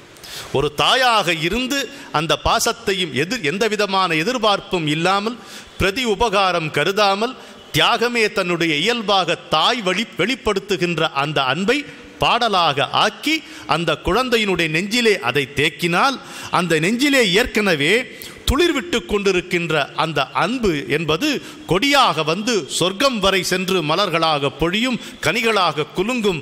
அந்த கனிகளிலே ஒன்றை எடுத்து கடவுளும் புசித்து மகிழ்வான் என்கின்ற செய்தியை நீங்கள் இந்த அரங்கத்தை விட்டு செல்லும் பொழுது உங்கள் வீட்டுக்கு எடுத்து செல்லுங்கள் என்று கூறி, இப்பேற்பட்ட தேர்ந்த ரசனை உள்ள வட சென்னை ரசிகர்கள் மத்தியிலே இப்படி ஒரு முயற்சி, பரிசோதனை முயற்சியான நிகழ்ச்சியை நடத்த முடிகிறது என்றால் அது வட சென்னையில் மட்டும்தான் சாத்தியமாகிறது. வியாசர் பாடியில் தான் அது பூர்த்தியாகிறது.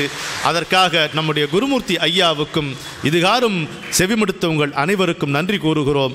நாளை 14ஆம் தேதி சென்னை மயிலாப்பூர் ஆர்கே கன்வென்ஷன் சென்டரில் சேஷன் சன்மான் என்று என்னுடைய தந்தையாருடைய பிறந்த நாளை முன்னிட்டு விருதுகள் வழங்குகின்ற விழா இருக்கிறது.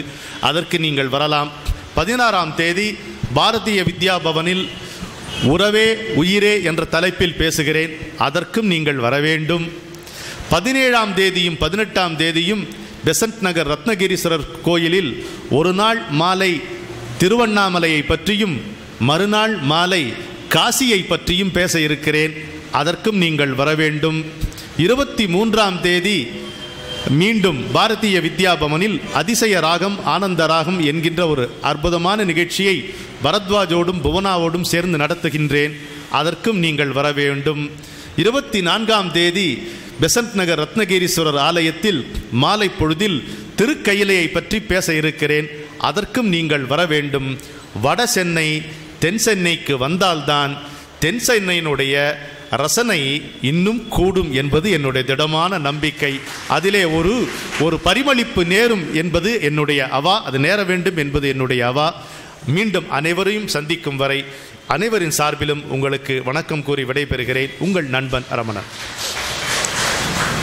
ஒரு நிமிடம் மெய் சிலிர்த்திருக்கின்றோம் என்று நினைக்கின்றேன். மெய் சிலிர்த்திருக்கின்றோம். மெய் என்றால் மெய்ப்பொருள். நாம் எல்லாம் அந்த மெய்ப்பொருளோடு இணைந்திருக்கிறோம், ஒன்றாக இருக்கிறோம். இந்த 1.5 மணி நேர நிகழ்ச்சியில் இருக்குமா இல்லது வேறு லோகத்தில் இருக்கிறோமா என்ற நிலையிலே இசை, திரை இசையும் கர்நாடக விளக்கங்களும் கவிதைகளும் கண்ணதாசனுடைய பாடல்களை மட்டும் நாம் கேட்டிருப்போம். அதற்கு கொடுத்திருக்கிற விளக்கங்கள் நம்முடைய இசைக்கவி ரமணன் அவர்கள் கொடுக்கின்ற விளக்கங்களை பார்த்தால், இப்படியும் கண்ணதாசன் சிந்தித்திருக்கிறாரா? நிச்சயமாக அவர் கூறியபடி கண்ணதாசன் தாலாட்டு கேட்டிருக்கிறார். அந்த தாலாட்டைத்தான் அவர் துரியாதி நிலையிலிருந்து இப்படி நமக்கு கொடுத்திருக்கிறார். அதே துரியாதி நிலையிலே இருந்துதான் நம்முடைய இசைக்கவி ரமணன் பாடல்களை எல்லாம் பாடிக்கொண்டிருக்கிறார். தங்கை அந்த நிலையிலே இருக்கிறார் என்றால் அந்த ஈண்டெடுத்த தாய் இங்கே வந்திருக்கிறார் என்று பார்க்கின்ற பொழுது இதுக்கென்று ஒரு பரம்பரை பரம்பரை ஒன்று இருக்கிறது என்று பார்க்கின்ற பொழுது இந்த வட சென்னைக்கும் வந்து எங்களை மகிழ்வித்த இந்த 4 எங்களுடைய நன்றியை தெரிவித்துக் கொள்கிறோம். நன்றி ஐயா. தயவு கூர்ந்து உங்களுக்கு உணவு படைத்திருக்கிறோம். தயவு கூர்ந்து மேல் மாடிக்கு சென்று உணவை உட்கொள்ளும்படி கேட்டுக்கொள்கிறேன். ஐயாவுடைய ஹரிகிருஷ்ணன் ஐயாவுடைய நூலை முடிந்த அளவுக்கு வாங்க வேண்டும் என்று கேட்டுக்கொண்டு, நான் ஒவ்வொரு 15 நூல்கள் ஒவ்வொரு நூலையும் நான் வாங்குகிறேன் என்று ஐயாவுக்கு உறுதி கொடுக்கிறேன். நன்றி.